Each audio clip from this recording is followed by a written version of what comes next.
come and talk a little bit about this project that I've been working on over the last 5 years. I can't believe it's been 5 years, but it was a COVID project. Some people did sourdough. I did oral history. So we're gonna talk a little bit about how this came to be, but I'm really excited to hopefully get to some time when you all can share your ideas and thoughts. I'm gonna get to learn a little bit from each of you and your experiences, because as I was sharing with Dr. Quinn, that I'm new to this. I have been working on it for 5 years. I'm very excited and invested in it. I'm doing a lot of cool things. It's like a rejuvenation of my career in a new way. But I'm still learning. We all are. So I'm excited to talk to you a little bit about the ways in which I have been embedding oral history as a pedagogy in my teaching. And what we're doing to kind of create an archive of stories of teachers in Louisiana. So before we start, I met many of you as you came in, but I'd like to know, this is all about story, so I'd like to know a little bit from each of you, your name, and maybe let's tell a little story, a short one, very short, a small moment that has stuck out to you, that sticks with you. It could be something funny, it could be something very meaningful, it could be something that was surprising. We'll just go around the room and I'll give you, you can take a minute. Anyone who's like, I've got it right now, go, raise your hand and go.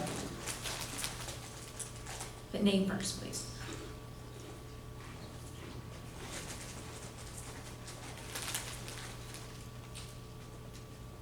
I'll go. Go. I'm Ashlyn Witchell. I'm in the English department. And my story is that I sponsor the NCTE at LSU chapter that just started. And so I've been helping them create, a structure to carry on. And they had to open a bank account recently. And I realized how much life experience I had compared to them when they texted me saying, oh, it cost $300 to buy all this paperwork for the IRS. And I said, no, it doesn't, right? And so they were getting scammed, and I stopped them from getting scammed. But it was just an illuminating moment, right? Of like, oh wow, like they really are quite young. And I love that. Yeah. And I'm having a lot more of those moments than I'd like, of realizing I know some things from just experience that people around me don't know. Yeah, the IRS will never ask you for $300. No. What a lesson you taught them that you weren't expecting to teach them. That's great. Thank you for sharing that. Someone else have one. Well, I'm Molly Quinn, and I spent the weekend playing water gun war games for a friend's birthday, who's much younger than I am. And I thought it was funny that I got to the base without getting sprayed among all these youngsters. And they were like surprised, because I'm significantly older. But then after that, my hip was just so I'm back on anti-inflammatory. But it was fun. I'm sorry about that, but what way to show them, that's great. Great lesson. David. My parents are deceased, but when they were old, my sisters and I did a video oral history with them. And, we'd known them all our lives, but it was tremendously revealing. Yes. It was really Impactful. something that we should have done years and years before. Yes. But I appreciate that that medium, Yes. which sort of just occurred to us to try, is there I because love it's that. so valuable. Thank you for sharing that. That's wonderful. Yeah.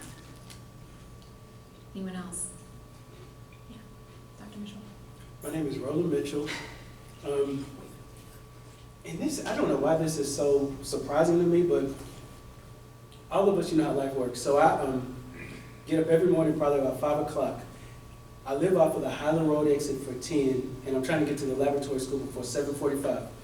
So getting up early isn't an issue for me. I'm always an early morning person. But my anxiety in life, the one thing is, will I get there before the bell?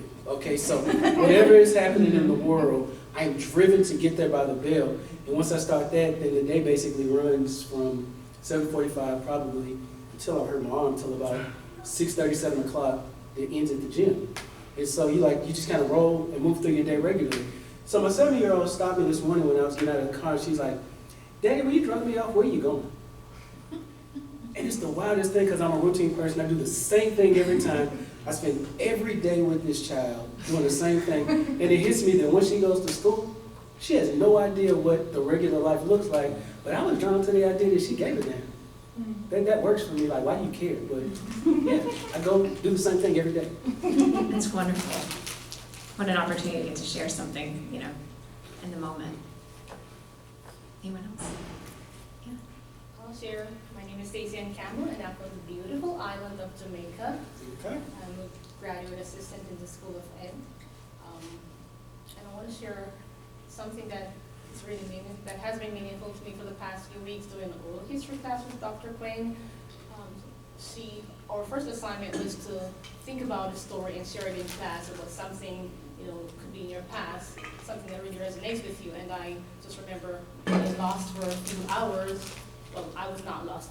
They found me in a box sleeping with some cushions, and so for the first time, and it's a story that has been retold in our family for years and years. But this particular class, I had to ask my mom, what was the reason, what was the reaction, what was it like? It was just, you were lost, we couldn't find you, and so I was kind of like compelled to ask her, why was I in the box sleeping anyway?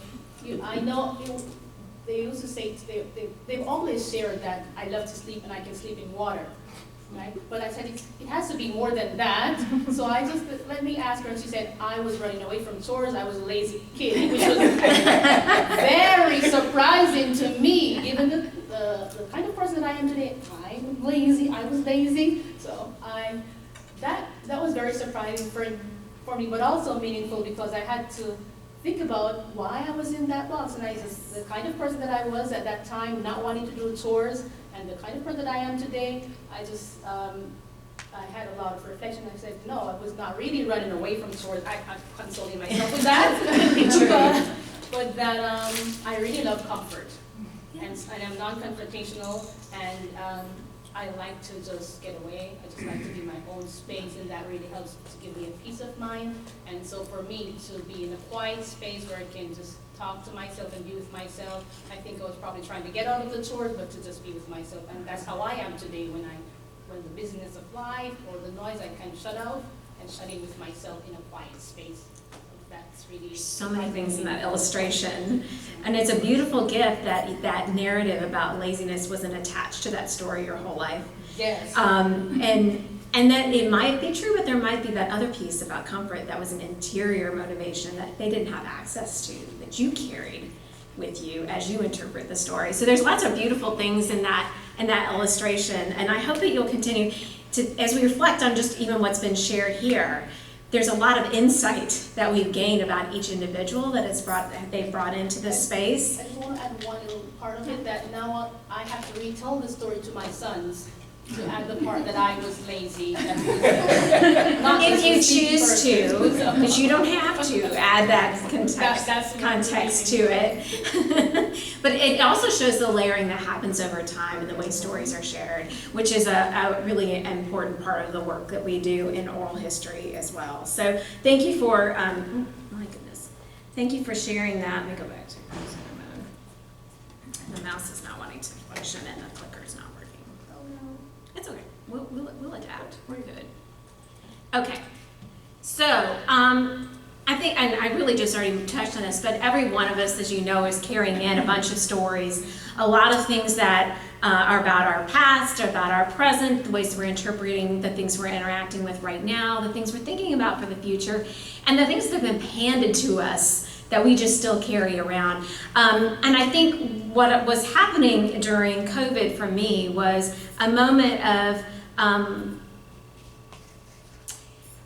we were all thinking about our own narrative and what we were going through, all of us individually, and a desire to sort of capture that moment was occurring to me. So a story or narrative, just because we're academics and we always have definitions, is a communicative construct that helps people interpret and construct meaning from their everyday social experiences, which is actually what we just experienced in these last few moments as you shared a story from your own lives. When we're thinking about stories and teachers specifically, I think that there's, even just in those moments, there's a lot of bravery that it took to share a story, because there's a vulnerability attached with these parts of ourselves. And so entering in this work is about being brave and asking questions, like Dr. Kirshner was just sharing, just that there's bravery in even asking, or the bravery in asking, why was I in the box? Right? So there's some bravery there, but there's a vulnerability as also a part with that. There's a value in writing our own history with our own interpretations, because these memories are forgotten with us unless they're shared, unless they're documented. So this brought us to the oral history methodology, and of course the big giant yellow book that those of us in when I came to oral history, of course I was an academic, wanted to read what's the thing I need to know. Richie's work was that big yellow book, which I carried around. So Louisiana Early Childhood Oral History Teacher Project, let me say that right. Louisiana Early Childhood Teacher Oral History Project, I do know it, came about because at the point of spring 2020, I was teaching a graduate course in stress and coping, and embedded in the class was a research project asking teachers about stress. And we had just cleared IRB when the shutdown happened. And I was like, we can't go and ask these questions to teachers right now. Like, there's just no way. What can we do? And we pivoted and we had a new direction that semester, but I had this moment across that entire semester of feeling like I want to do something more than, frankly, take information from teachers to expand our knowledge, which I think is valuable. I want to help teachers document what's happening, and I want to show the work and expertise that they have and what they're contributing in the world right now. And I've been thinking about oral history, and I've been exposed to colleagues who've done it, and I took the opportunity, which, COVID made us lose a lot, but it also brought some opportunities. And one of them was that trainings that would have probably been I would not have chosen to spend money to go to Baylor to do training, I could do now virtually in my house. And so I was able to invest in some of that work, and with the help of colleagues, launch this Early Childhood Teacher Oral History Project, which began in fall of 2020. And what we're doing really is starting to gather, and you know this about oral history probably, it's a method for documenting, archiving, interpreting voices of people. I was really interested in teachers' professional identity as they're moving through their educational journey and documenting this experience of teachers, particularly when we're talking about early childhood teachers. So what's happening in my class now is that we're really working on developing students who have an understanding of oral history methodology. They're getting some training. They're learning about choosing a narrator, which I call teacher narrator, to help them with that transfer. They build structured interviews with follow-up questions. One of the things they're really learning is how to actively listen. Like, this is the feedback I get constantly. So this is something that we don't do well, many of us, in our lives, including myself. And so that practice is actually being a transferable skill for many of them, which honestly, as a teacher, a future teacher, is a really critical skill to be an active listener. They get a little bit about recording things, and then the shared authorship that's involved in storytelling. So we're doing this work to do a number of things. We're preserving voices often excluded from historical records. When we think about early childhood teachers specifically, there is just not a lot of recorded information about early childhood, what teachers do on the job, their expectations, their expertise, their experiences. We have some from the pioneers. We have information about that. We have more from secondary education teachers. There's more oral histories there. A little bit in elementary, but there's just not much about this caretaking time, right? 0 to age 8 or so, in terms of the historic record, which I think is important. One of the other things that I think is an outcome of this is we're trying to help teachers sort of see themselves as, or empower them to be able to, in sharing their story, to see themselves as an owner of expertise, as somebody who has something to share with the world, because they do. And I think that's something that's often missing in the early childhood education field in general. And so this project was meant to sort of help advance that. We also are documenting core missions, experiences, philosophies of early childhood teachers today, which is something that future generations may be interested in, but the people who are studying to be teachers right now are interested in it too. So we're getting a lot of things in that, and then we are going to be able to examine teachers' narratives as we move forward, particularly different types of teachers, different types of experiences, and I'll talk a little bit more about that. So how this is working, I embedded this project in my graduate classes to start. I have done it with some senior undergraduate students as well. And the project is embedded as a service learning course. So those of you who want to do oral history, this is an option for you. I partner with the T. Harry Williams Center for Oral History, who has been my partner and my trainer, and Jen Kramer's been marvelous in all this, in this experience. So that all these interviews and the audio and the transcript can be archived and now made available to public and will be accessible for generations to come, which is terribly exciting. And again, the students are getting some training and methods, as well as just recommended practices for interviewing, active listening skills, and then the actual practice of doing an interview, which is a lot of just skill development that's embedded in it that they can transfer to other types of research projects they may be working on, and other things that may come into their own lives, which I'll talk about in a minute.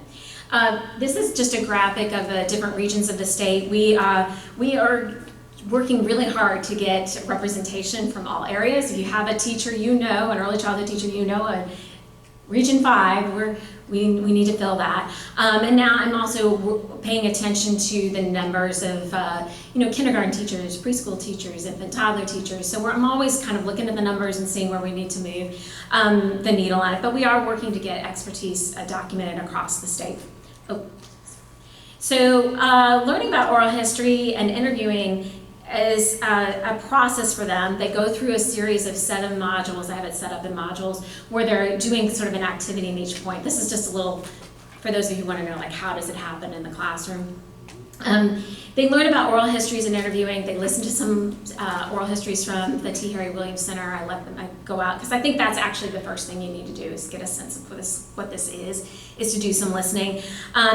They review and reflect on those completed interviews, and they practice developing and conducting interviews with a peer. So those are sort of the first steps of the process. Then they connect with an early childhood teacher and get some consent to be able to do this and conduct a pre-interview. One of the things that I really focus on with the students is that this is an activity of shared authority. You are not going in there and with a list of questions, which is what they tend to think, and asking them and getting answers. This is about preparing with that teacher, what are the topics that you would like to discuss about your work as an early childhood teacher? What do you think the world needs to know about your profession and your field? What is something you want documented? And together they develop, an interview. It is a shared authority process, and that is a mind shift. That is something that takes a little time, but I spend a lot of energy on with the students and repeating it over and over again. And the pre-interview is a really important part of this.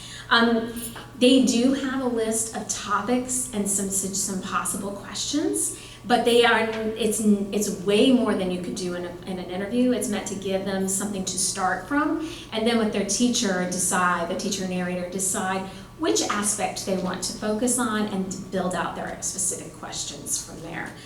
So that they're personalized for the teacher that is in front of them. They do transcribe, which is now made much easier with generative AI. This is a wonderful thing as far as I'm concerned for this type of work. It helps them move much faster to the important part of reflecting on the connections between this oral history interview and the course content. So I'll speak a little bit to this as a pedagogy. One of the reasons why I'm so enamored with this particular approach to teaching is that it has proven to be very helpful in deepening content learning So when students first started, like they're in my developmental theories class, which is Dr. Quinn, and they felt like they had to ask questions about theory. And I said, you don't have to ask a teacher questions about theory.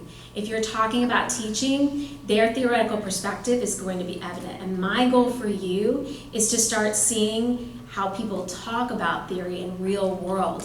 Now that you know about this theorist, can you see it in what they just said? That's a learning outcome that a graduate student should be able to, that's what they should do at the end of a theories course, in my opinion. And so this is a practice, a really good practice activity for that.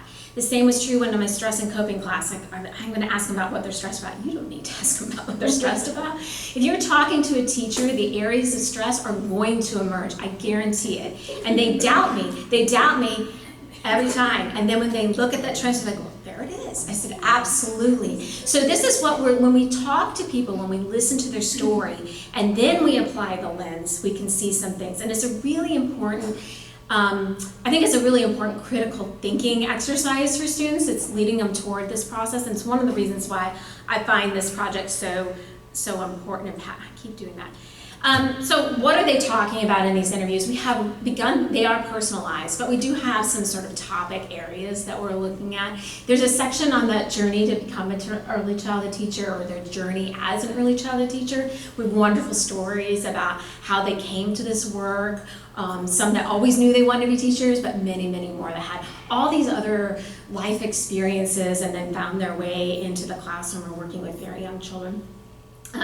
We have some perspectives on early childhood teaching. I've really been a focus, and this is probably what I expected to get when we started the project, but you know, what is it you wish others understood? Advice for other teachers. There's some really lovely gems in there. Things about their experiences, COVID. We've got some talking about teaching at 9/11. We've got some interesting historic moments and what a teacher experienced in that. There's another section about philosophies, and so I did embed this once when I was tasked with teaching a kind of a, you know, sometimes we teach a course one semester, and I was teaching one on classroom management. This is a beautiful project for classroom management, and because I think when teachers talk about the way they interact with students who are presenting challenges, it's a really interesting point to hone in on their philosophies, their perspectives, the ways that those are embedded actually in their classroom, in the work of classroom management. I did some work with a Gulf Coast scholar a few years ago, and so we do have some coast-specific questions for those early childhood teachers that are along the coast about things and challenges that are coming up from them, which is not something you would necessarily think would be a part of an early childhood teacher archive, but is something that we wanted to make sure we had as an option for teachers to discuss. I'd like to see that part grow a little bit more in the future. And I keep hitting the wrong button. I think it's a right hand, left hand thing here. Okay. All right, so I'm not going to spend a lot of time on this, but I want to share just a little bit about what we're hearing from the teachers, from their voices, because that might be meaningful to you. Because I couldn't get the presenter view to work, I'm going to pull that up so I can read their words directly here. So we have several in here in the archive that are maybe early career teachers. So we have one, Kaylee, who is in her third year. I put no parameters on this. If it's an early childhood teacher in Louisiana and they want to talk about their story, then I'm up for it. I guess I do say you need to have taught a year. I think it would be helpful for you to be able to discuss some things. But the archive then will have sort of this whole perspective, and I think that that's exciting. Some of the things that she focused on were her passion for working with children, but that she took she's one that took this indirect path to getting to this space, and that is actually a great theme that's coming up in early childhood. We kind of know that that's a part of early childhood, but for some they know from the very beginning, but many have this very strange path of getting here, which is important for us to know as a field. She did, as a result, though, reflect on some early memories that sort of she sees now as really important to her identity as an early childhood teacher, and it shaped her approach and some motivations and meaningful moments as well. I'm going to share some actual words from Jackie, who spoke a little bit about the well, I'm hoping I can. maybe I can't. I may have to share this with you later because it's not showing up in my notes. Let me see who I do have. I should have let you help me get this working.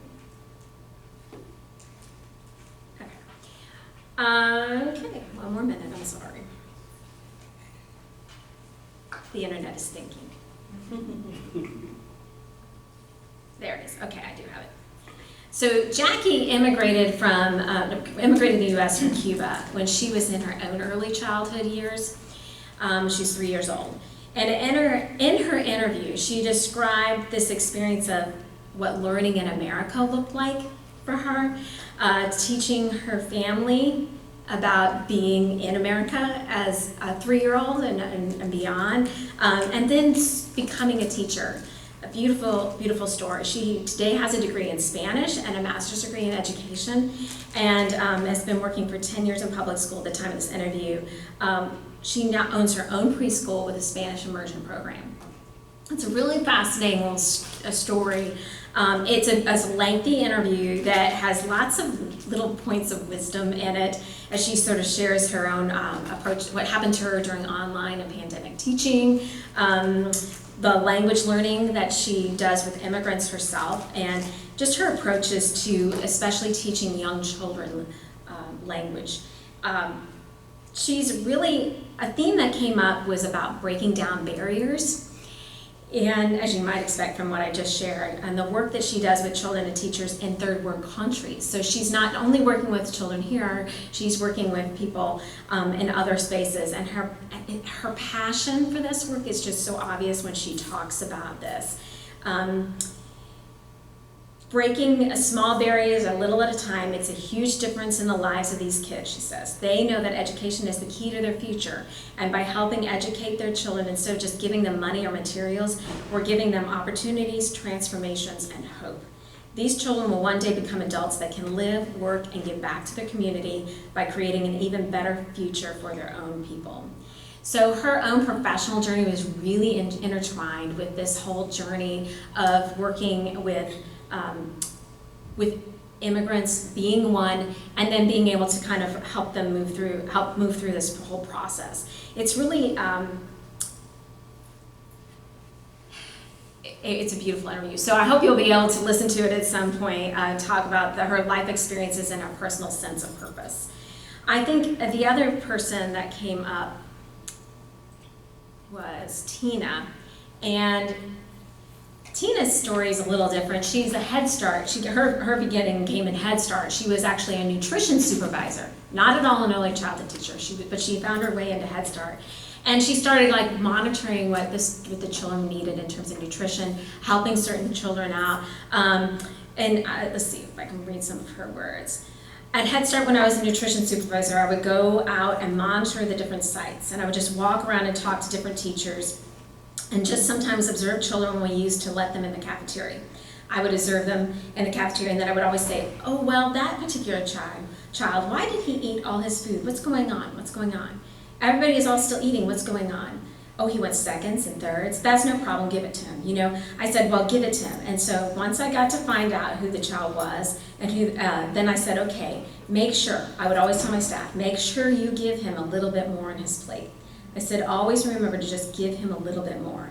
And the same little boy, I remember it was cold, and I went to this particular school to monitor. He had on shorts. He didn't have on any socks. He had on sandals. He had on a t-shirt. And I looked at him, and I didn't tell the teachers anything. I had tears in my eyes. I left, and I went down the street, and they had a store called Brothers Keeper, which was like a Salvation Army store.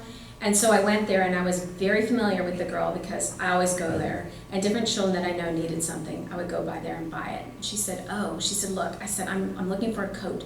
I said, I'm looking for some pants and a long sleeve shirt. And she said, oh, my girl, don't worry. I know what I got you. And I said, okay.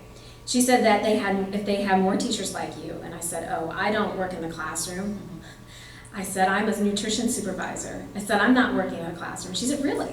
She said, much as you've been out here picking up things or whatever, so by knowing me, I'm a regular customer. So she goes on and really shares this whole interaction of how she saw this child and began to create this community built around helping and supporting children. And then it found herself eventually in a classroom.